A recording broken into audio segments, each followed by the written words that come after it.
Gente, eu vou confessar que eu estou um tanto...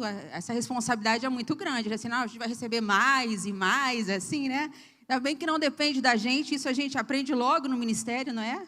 Quando a gente tenta fazer muito na força do nosso braço, a gente vê que a gente vai só até um lugar, mas quando a gente depende do Espírito Santo, Ele sempre nos surpreende, sempre nos leva a lugares mais altos. Bem, eu estou muito feliz de estar aqui com vocês, muito feliz de verdade. A gente ama demais o Cezinha e a Suelen.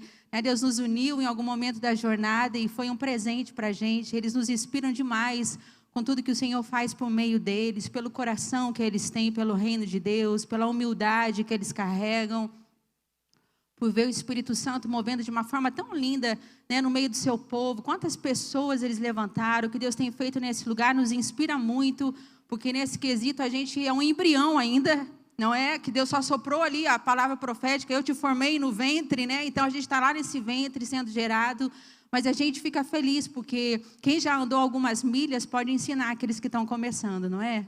E a gente está muito feliz com o que Deus está fazendo no meio de vocês, e sabe que isso aqui é só o começo. Só a ponta do iceberg, né? Deus tem muito para fazer ainda. Amém. Eu quero ler nessa manhã para que a gente possa meditar um pouquinho numa palavra que o Senhor trouxe ao meu coração. É uma palavra, um trecho das Escrituras tão conhecido que a gente conta para os nossos filhos quando eles são bebezinhos, quando eles estão crescendo. E a gente já pregou certamente muitas vezes sobre esse trecho, porque é para lá de conhecido, mas eu sei que o Espírito Santo tem uma porção nessa manhã para nos entregar por meio dele, que está lá em Lucas, no capítulo 9, a partir do versículo 10 ao 17.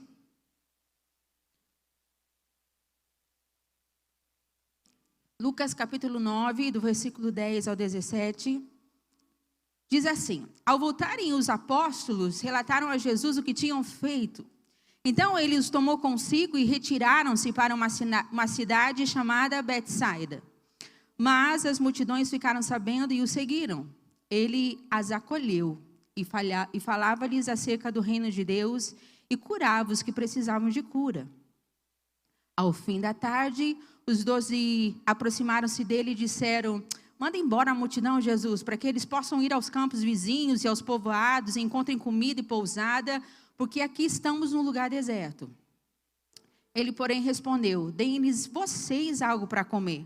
Eles disseram: Temos apenas 5 pães e 2 peixes, a menos que compremos alimento para toda essa multidão. Estavam ali cerca de 5.000 homens. Mas ele disse aos seus discípulos: Façam-nos sentar-se em grupos de 50. E os discípulos assim fizeram, e todos se assentaram. Tomando os 5 pães e os 2 peixes, e olhando para o céu, deu graças e os partiu. Em seguida entregou-os aos discípulos para que os servissem ao povo. Todos comeram e ficaram satisfeitos, e os discípulos recolheram 12 cestos cheios de pedaços que sobraram. Bem, aqui a gente vê uma coisa que nós sabemos, que é o texto que fala da primeira multiplicação do ministério de Jesus. Não é o primeiro milagre, mas é a primeira multiplicação. E o que é interessante é que a segunda multiplicação, quando ela aconteceu, é um outro momento, mas em específico a primeira multiplicação, os 4 evangelhos destacam esse momento. Embora a segunda multiplicação aparece só em Marcos e Mateus, mas aqui a gente vê que a primeira foi o momento em que os 4 evangelhos acabam relatando isso para a gente, porque essa importância desse momento na vida dos discípulos e no discipulado que Jesus estava praticando com eles foi muito, muito importante. E quando a gente olha, a gente leu agora Lucas, esse momento, né? Mas em Mateus, quando a gente também lê a multiplicação lá, a gente percebe que ele mostra que nesse momento da multiplicação, um pouco antes, Jesus havia recebido a notícia de que João Batista havia morrido. E Jesus, ele fica angustiado com aquela notícia, não porque ele não soubesse que aquilo fosse acontecer.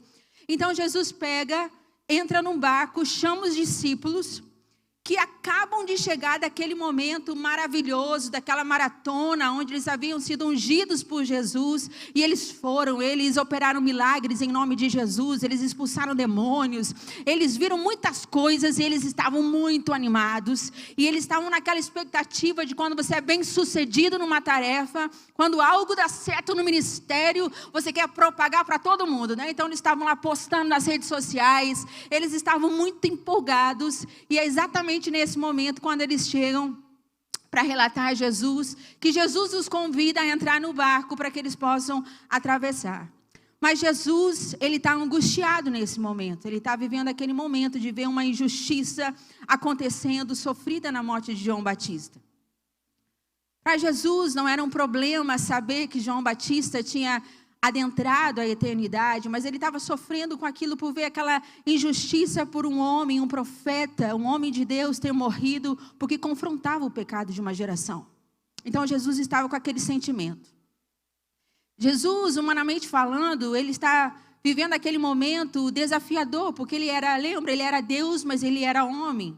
Mas os discípulos estão empolgados por aquilo que haviam vivido nas últimas horas. E eu fico imaginando eles no barco, né, vendo que Jesus está um pouco assim, mas eles querem contar e possivelmente atravessaram, né, o lago daquele jeito, contando e contando muitas coisas. E quantos de nós já não nos sentimos assim? Em momentos da nossa jornada, do nosso ministério, onde a gente está vivendo um dilema, a gente está vivendo um momento tão difícil, tão confrontador. E as pessoas que nos cercam parece que estão vivendo outro momento. Elas estão vivendo momentos de conquistas, elas estão vivendo momentos de desfrute, elas estão vivendo outro momento. E você está ali no meio daquele ambiente, daquelas pessoas, às vezes são as pessoas da sua igreja, às vezes são amigos, às vezes são colegas de ministério. E você está passando por um momento tão complicado. E aí a gente percebe que Jesus atravessa, e a palavra diz ali onde nós lemos, que eles atravessaram para Betsaida. E a palavra Betsaida quer dizer casa da pesca ou casa do pescador. Nada na vida de Jesus, nada na vida dos discípulos, nada nas escrituras era por acaso. Deus sempre estava ensinando uma lição para eles. E aqui a gente observa que o nome por si só, né, não era o nome de um comércio, mas era o nome da cidade. Então, isso fala para a gente que o lugar onde nós somos plantados depende da perspectiva que nós temos. Porque ou nós vamos ser a caça, ou nós vamos ser os caçadores. Ou nós vamos ser o peixe, ou nós vamos ser os pescadores. Eu sou neta de pastor, filha de pastor, lutei muito para não ser pastora, mas não teve jeito. Né, Jesus colocou um anzol no meu nariz e me trouxe, né, e me revelou quem ele realmente era. E isso fez toda a diferença para que eu pudesse amar e segui-lo, né, na minha jornada.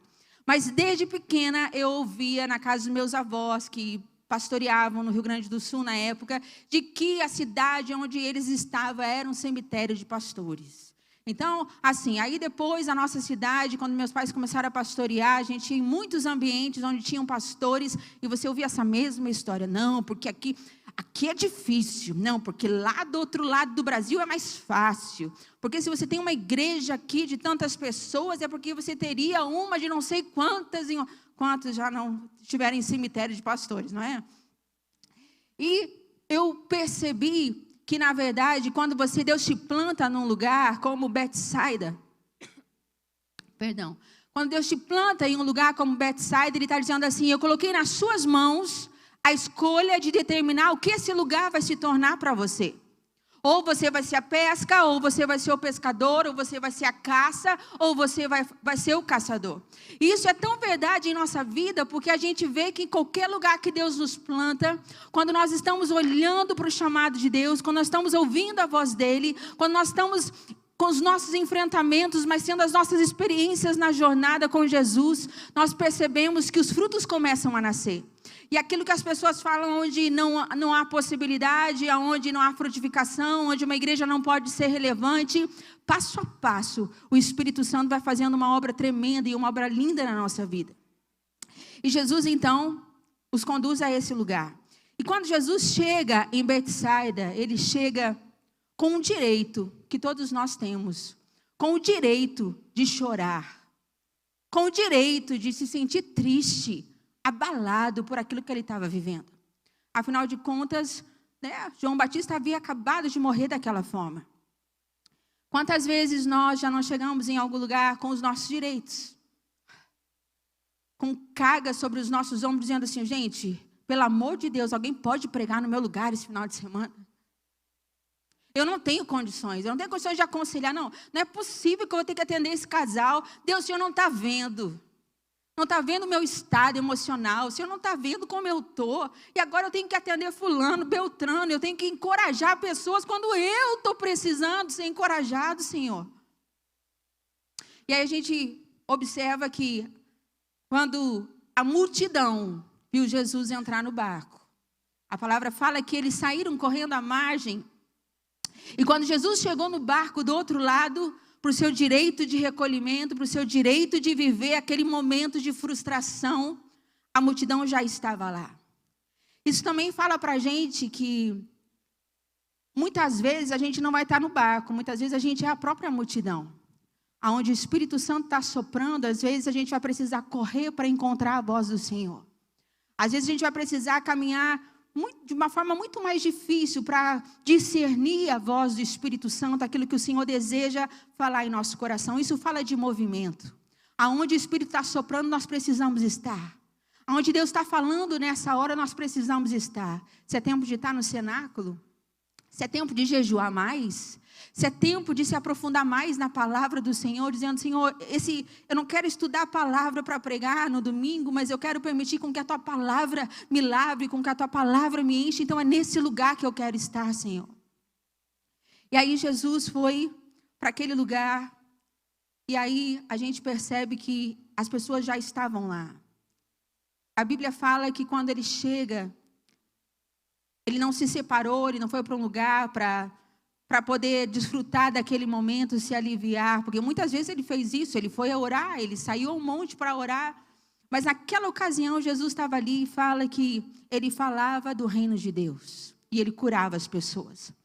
Com o coração quebrado, com o coração afetado, era isso que Jesus fez. Ele falava do reino de Deus e ele ajudava os necessitados. E aqui a gente percebe a amabilidade de Jesus. A gente percebe o coração de Jesus.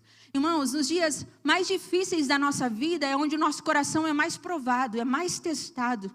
Porque é muito fácil para a gente dizer que a gente ama o Senhor de todo o coração, de toda a alma, de todo o entendimento, quando as coisas estão bem na nossa vida. Quando, de certa forma, as coisas estão fluindo de uma forma orgânica ou não na nossa vida, na nossa família, com os nossos filhos. Mas quando isso é afetado, é o maior momento onde o Espírito de Deus está nos forjando com esse coração. Eu lembro que, alguns poucos anos atrás, o nosso filho, Mateus, que hoje está com 24 anos, ele entrou numa fase muito difícil, onde ele se afastou do Senhor. Ele disse, eu quero descobrir por mim mesmo, se eu quero caminhar com o Senhor ou não, se as coisas do mundo são tão ruins quanto vocês dizem ser, pai e mãe, porque eu nunca provei, eu nunca vi para saber. E ele foi então, se desviou dos caminhos do Senhor, e foi uma fase muito difícil. Muito difícil, porque por muitas vezes eu fui para o meu quarto e eu dizia, Senhor, aonde foi que eu errei? Eu profetizei para esse menino desde quando ele estava no meu ventre. Senhor, eu declarei a Tua palavra, eu ensinei a Tua palavra a ele, Senhor. Aonde foi que nós erramos como pais? E tem mais uma, Jesus. Como que fica a gente diante de um povo, diante de uma igreja, dizendo, bom, nem o pastor está dando conta da casa dele, quem dirá, gente? Por muitas vezes passou um momento na nossa cabeça de pensar, será que não é hora da gente entregar a igreja? Será que a gente é capaz disso? E o Espírito Santo nos forjando no nosso luto interior, de ver um filho desviado, de ver um filho provando de coisas que a gente jamais gostaria que ele tivesse provado. Irmãos, nesse momento tão difícil na nossa caminhada, foi quando o Senhor aproveitou aquele momento, não porque Ele permitiu coisa assim, mas Ele aproveitou aquele momento para forjar o nosso coração. Depois o Mateus voltou para Jesus, o Senhor o pegou do lamaçal do pecado, trouxe de novo. Hoje ele realmente está queimando por Jesus. Algumas semanas atrás pregou para os jovens. Ele disse, eu quero dar minha vida para Jesus. Jesus é tudo que eu tenho, é tudo que eu preciso. E isso é maravilhoso. Mas, no momento do vale, que durou mais ou menos quase 2 anos, não durou 2 meses, mas durou 2 anos da nossa vida. Irmãos, cada domingo que eu ia, nunca eu adorei tanto a Jesus com verdades expressas naquelas canções como foi nesses 2 anos. E eu lembro que algumas pessoas vinham nos procurar justamente com problema com filhos. Justamente. Deus tem um senso de humor que é incrível. Não é possível, Senhor, não é possível. E a gente tinha que fazer o quê? Tirar da onde parecia não ter, para dizer, irmão, irmã, olha, o Senhor prometeu, a gente sabe o que é isso. A gente também está passando por esse vale, mas nós temos uma certeza, aquele que prometeu é fiel para cumprir. E nós confiamos na palavra de um Deus que está vivo, um Deus que está perto. Pode não ser no nosso tempo, pode não ser do nosso jeito, mas Deus fará. E foi um momento como esse, onde Deus forjou nosso coração como pai, como mãe, de uma forma tão impressionante que nem a vida toda, talvez, a gente teria tanto resultado do que Deus extraiu da nossa vida, uma prensa. Mas Deus nos forjou nesse lugar. Irmãos, às vezes quando a gente está passando por situações, por algumas dificuldades tão fortes, é exatamente nesse lugar que Jesus está dizendo, continue pregando. Continue alimentando o rebanho. Continue fazendo, porque se quando você faz por mim, eu faço por você. Deus nunca fica devendo nada a ninguém. E são nesses momentos onde a gente recebe um batismo de amor. Como eu orava pelas mães que tinham filhos desviados, antes do meu filho se desviar, era de um jeito. A maneira como eu oro hoje é completamente diferente. Como eu me importo. Especialmente com filhos de pastores. Na comunhão que a gente faz parte, quando eu destaco o nome, eu falo, como é o nome do seu filho? Como é o nome da sua filha? Por amigos meus pastores, que antes eu já sabia que os filhos estavam desviados em outros lugares, eu de vez em quando fazia uma oração por eles, mas agora estão no meu caderno de oração. Porque é uma questão de honra, ver Deus abençoando também os meus irmãos e as minhas irmãs. E aí a palavra diz que o dia já estava terminando e os discípulos chegaram perto de Jesus e disseram, Jesus, despede a multidão, para que eles possam ir aos lugares, e tem uma versão que diz, para que eles possam comer e se agasalhar. Então eles estão ensinando a Jesus. Jesus, você não sabe, já deu tempo, as coisas aqui agora têm ordem, Jesus. Nada de deixar o Espírito Santo mover, agora a gente precisa fazer as coisas ordenadas. E eles estão ali falando isso a Jesus. Então parece que eles têm muita disposição para achar soluções das quais eles não sejam envolvidas. Ah, faz isso, faz aquilo, né? A gente quer colocar uma certa ordem na igreja quando a gente também não está disposto a pagar um preço, como muitas vezes um líder paga, quando um supervisor paga, quando alguém da igreja está pagando. A gente tem sempre soluções, de certa forma, que não nos envolva. Então, eles saíam, né, disseram, Jesus, pede para que eles possam ir a qualquer lugar e comprar aquilo que eles precisam. Mas, irmãos, Jesus está nos chamando nesse tempo, nessa hora, para que a gente possa se envolver com as soluções que Deus tem para o seu reino, para a sua casa. Quando a gente pensou, Deus, levanta mais líderes, a gente tem, né, até tocou meu celular ali, 9h38, a gente está declarando todos os dias, Mateus 9h38, Senhor, levanta trabalhadores para o teu reino, para a tua seara, e a gente está declarando isso, mas eu sabia que Jesus ia dizer, ei, estou esperando que você seja uma trabalhadora de novo. Eu quero que você tenha cheiro de ovelha, Naine. Eu quero que você possa ouvir o coração das pessoas. Quero que você possa ouvir um palavrão, ficar chocado e falar, nossa, né, esse cara vai ser transformado para Jesus. É a coisa mais linda quando Deus começa a mover o nosso coração. Mas aí então Jesus está ensinando seus discípulos. Eles estão na escola de Jesus. Eles estão sendo treinados, eles estão sendo discipulados por Jesus. E Jesus disse a ele, deem vocês. Você não está querendo fazer? Deem vocês a eles algo para comer. E quando no relato da primeira multiplicação, já em Marcos, nos fala que os discípulos, eles não tinham tempo para comer. Que muitas vezes eles estavam para lá e para cá servindo as multidões, servindo as pessoas, que muitas vezes eles não tinham tempo para comer. E isso fala para nós que nós podemos fazer por alguém o que ainda não foi feito por nós. Quando nós estamos servindo mesmo com fome, quando nós estamos servindo mesmo cansados, quando nós estamos servindo muitas vezes sobrecarregados, você pode ter a certeza que Deus vai usar pessoas que façam isso por você logo ali na frente. Tudo é uma questão de plantação e colheita. Tudo é uma questão de que tudo que a gente planta, a gente pode ter certeza que nós vamos colher. E se nós temos essa inteligência espiritual, nós sabemos que o começar um trabalho, os anos que são o início de tudo isso, são tão primorosos no nosso coração. Irmãos, quando Deus começa a te acrescentar um pouquinho, não tem como a gente não lembrar de quando a gente começou. Quando a gente se casou, a gente foi morar por um período nos fundos da casa da minha sogra. E para que a gente pudesse ir à igreja nos domingos, finais de semana, quando chovia, como não tinha, acho que o esgoto próprio, tudo aquilo que precisava, a água subia muito. E eu lembro que por muitos domingos, quando eu estava de meia calça, e de saia, quando eu abri a porta da minha casa, aquela água tinha subido e o carro estava na garagem, na casa da minha sogra. Quantas vezes eu tinha que tirar a meia calça, botar o chinelo, atravessar aquela água suja, ir no tanque da minha sogra, lavar as minhas pernas ali, secar, colocar a meia de novo, chegar na igreja e bom dia, irmãos, bom dia, Porque quando nós estamos plantando, a gente não está enxergando que isso tudo lá na frente vai manter o nosso coração em humildade, vai manter o nosso coração no lugar certo. E louvado seja Deus porque Ele faz isso com a gente. Porque o nosso coração é enganoso, porque o nosso coração se distrai rapidamente. E pode ser que a gente possa ter muitas coisas nessa vida e possa perder o que tem, a coisa mais valiosa, que é o caminhar com Jesus, que é ouvi-lo na jornada, que é ter o coração sensível de sair do lugar e orar por alguém que está na nossa igreja precisando tanto, quer mandar uma mensagem, quer mandar um bolo, quer dizer, eu estou orando por você. A sensibilidade do Espírito Santo no nosso coração vai manter o nosso coração nesse lugar humilde.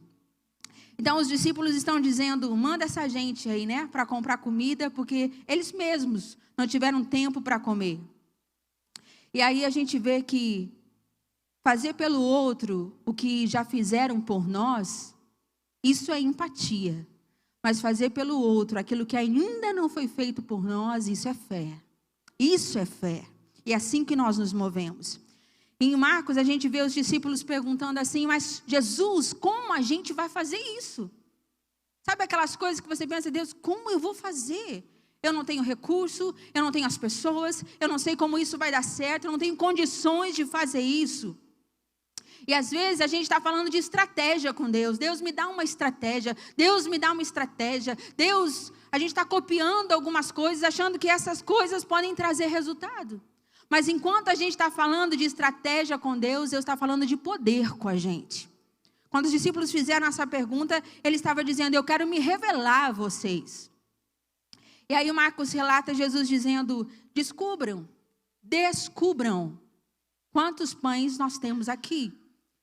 E a palavra descubra, ela é muito interessante, porque isso fala que algumas necessidades, elas vão surgir na nossa vida para que a gente descubra o quanto nós não temos. Porque não ter algumas vezes é bom para nós. Porque aí a gente depende de Deus. A gente depende do Espírito Santo. Eu lembro que numa fase bem do meio da nossa construção, a gente entrou por fé nesse lugar. A gente não queria fazer daquela forma, mas nós ouvimos Deus falando com a gente.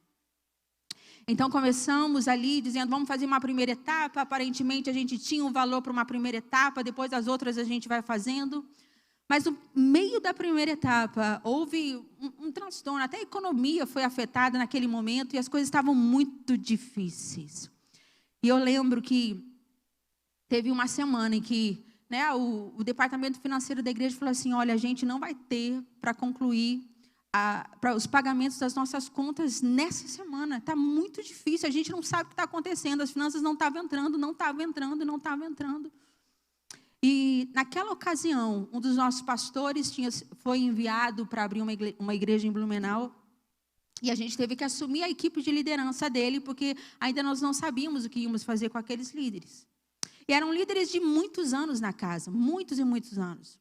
E a gente está na minha casa, em volta da mesa, e, de repente, a pergunta vem, alguém precisa que a gente interceda por algo? E ali pastor nunca abre muita coisa na frente da ovelha, não é? Com aquele cuidado, com aquela coisa, mas o meu coração estava quebrado, muito quebrado, pedindo, Deus, se não for o Senhor agora, a gente vai ser envergonhado, porque o nome da igreja vai ficar sujo e isso vai ser muito ruim para a cidade, para nós.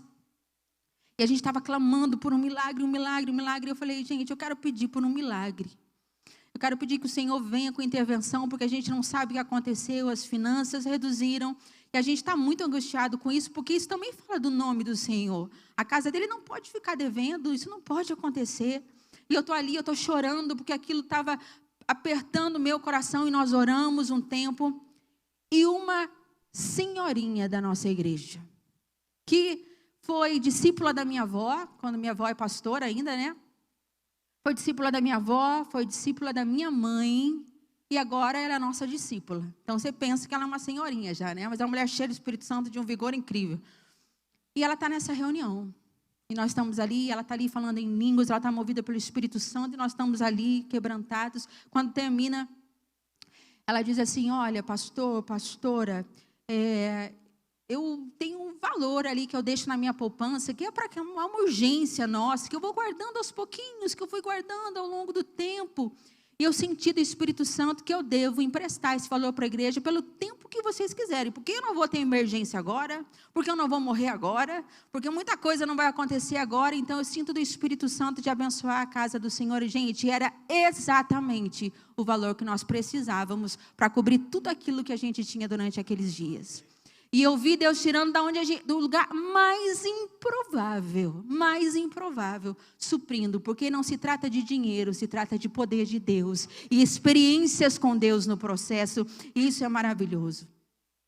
E também porque algumas necessidades surgem para que a gente visite as nossas reservas, e quando a gente descobre o que a gente não tem na verdade, porque às vezes, só às vezes, a gente pensa que a gente tem alguma coisa.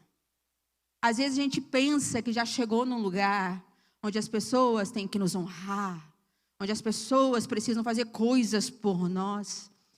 E aí o Espírito Santo e o Senhor vem na nossa vida para que, sabe aquelas pauladas que Deus dá para quebrar o nosso orgulho?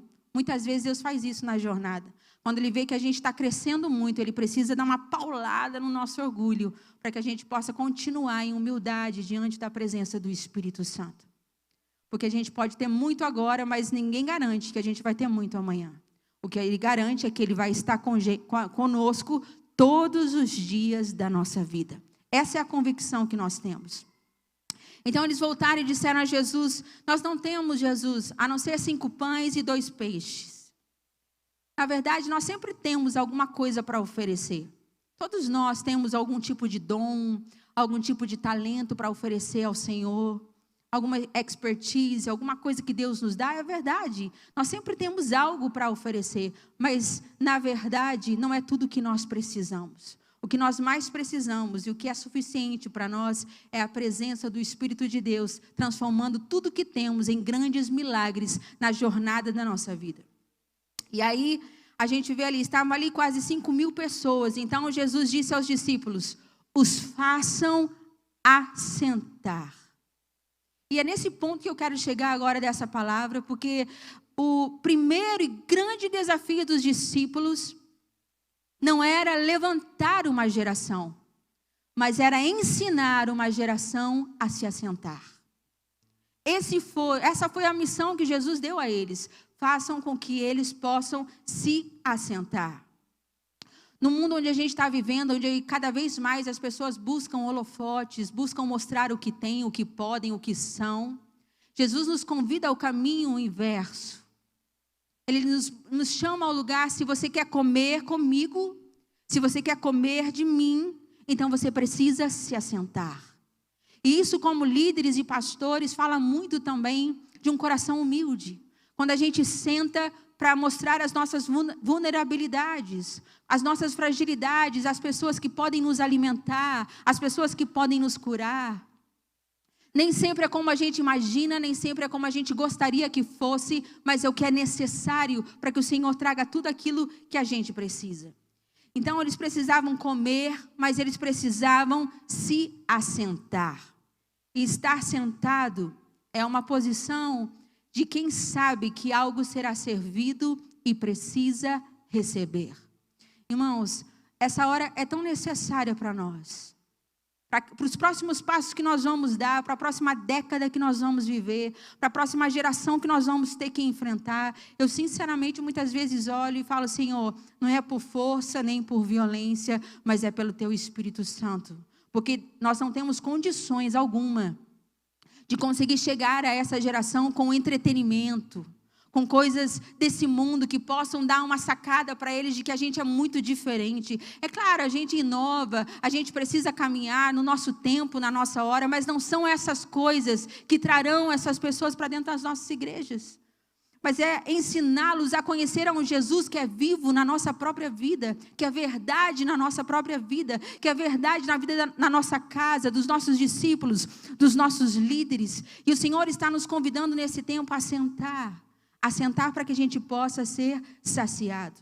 E aí diz que, tomando os 5 pães e 2 peixes e olhando para o céu, abençoou, partiu e deu aos discípulos, e eles colocaram diante da multidão. Então a gente vê Jesus pegando os pães, ele deu graças, ele partiu, ele deu aos discípulos, os discípulos deram à multidão. Então, muitas vezes as coisas que Deus vai nos entregar vai passar por mãos de homens. Muitas vezes vai passar pelas mãos de Jesus, pelas mãos dos discípulos e pode chegar até nós.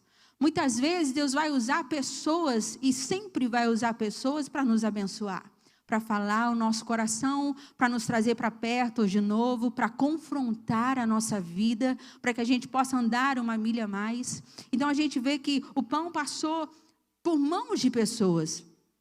A multidão estava recebendo pão com cara do quê? Com cara de pão. A multidão estava recebendo peixe com cara do quê? Com cara de peixe. Mas, na verdade, aquelas coisas se transformaram em milagres, porque passaram por mãos de pessoas que tinham experiência e discernimento para entregar para eles. E nós somos essas pessoas nesses dias, onde Deus está passando pela mão dele, está vindo para as nossas mãos, e à medida que nós olhamos e dizemos, Jesus, mas só é pão, mas só é peixe, Senhor, mas só são 10 pessoas, Senhor, mas só tem um líder, Senhor, mas só sou eu e a minha família. Ele está dizendo, mas é o suficiente para aquilo que eu vou fazer na sua vida. Há uma multiplicação vindo, há uma colheita preparada, e é uma hora sem precedentes, onde a gente não vai fazer grande esforço para que as pessoas venham. O Senhor está com pressa. Nós cantamos hoje aqui, Maranata, ora vem Senhor Jesus. O Senhor está com pressa e Ele está preparando a igreja. Ele está ornamentando a igreja e a colheita está pronta e Ele está enviando para as nossas mãos. E aí todos comeram e ficaram saciados. E a gente vê, todos comeram. É isso que eu vejo acontecendo lá na minha célula. Todos comem. Cada um come de um jeito. Cada um come esquisito às vezes. Às vezes você já quer dizer assim, ó meu filho, come com a boca fechada. Ó meu filho, pega o talher desse jeito. É assim que a gente faz. Mas todos estão comendo. Todos estão ficando saciados até que tenham maturidade. E isso fala para a gente também que o ministério de Jesus é um ministério inclusivo.